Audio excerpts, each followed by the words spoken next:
बुल्ढाना में जाति वैधता प्रमाण पत्र का मुद्दा शीतकालीन अधिवेशन में गूंजने के बाद जाति जांच समिति की सदस्य सचिव वृषाली शिंदे और अनुसंधान अधिकारी अनीता राठौड़ को निलंबित किया गया। लेकिन अब अधिकारी मनोज मेरत पर भी जाति वैधता प्रमाण पत्र में बड़े पैमाने पर गड़बड़ी करने का सनसनीखेज आरोप लगाते हुए उनके खिलाफ भी कार्रवाई की मांग अखिल भारतीय बंजारा सेना पार्टी प्रणीत आरक्षण बचाव संघर्ष समिति के महाराष्ट्र प्रदेश अध्यक्ष राजेश राठौड़ ने की है। प्रेस कॉन्फ्रेंस में राजेश राठौड़ ने मनोज मेरत के साथ साथ जिला परिषद के मुख्य कार्यकारी अधिकारी गुलाबराव खरात और अन्य अधिकारियों पर भी गंभीर आरोप लगाए हैं। हालांकि इस मामले में अनुसंधान अधिकारी एवं सदस्य सचिव मनोज मेरत ने अपने ऊपर लगाए गए सभी आरोपों को सिरे से खारिज किया है।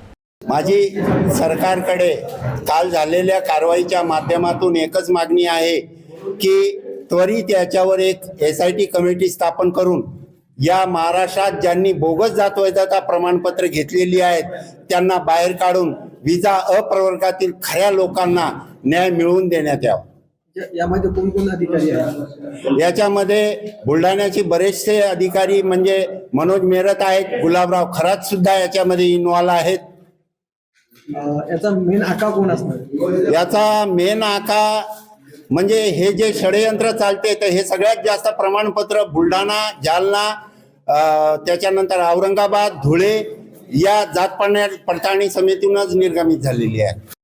हे बघा, मी या जात प्रमाणपत्र पडताळणी समितीत संशोधन अधिकारी म्हणून काम करत आहे आणि संशोधन अधिकारी हा एक समितीच्या 3 सदस्यांपैकी एक असतो आणि समितीचं काम हे अर्धन्यायिक स्वरूपाचं असतं आणि 3 सदस्य मिळून शासनाचे विविध आदेश आणि जात पडताळणीचा कायदा याच्यानुसार निर्णय घेतात। त्याच्यामुळे हे या आरोपात कोणत्याही प्रकारचं तथ्य नाही असं माझं म्हणणं आहे आणि त्यांनी जर म्हणले की एवढे पैसे कमवले, त्यांनी मला तेवढे पैसे शोधून दिले तर मी त्यांचा आभारी राहीन।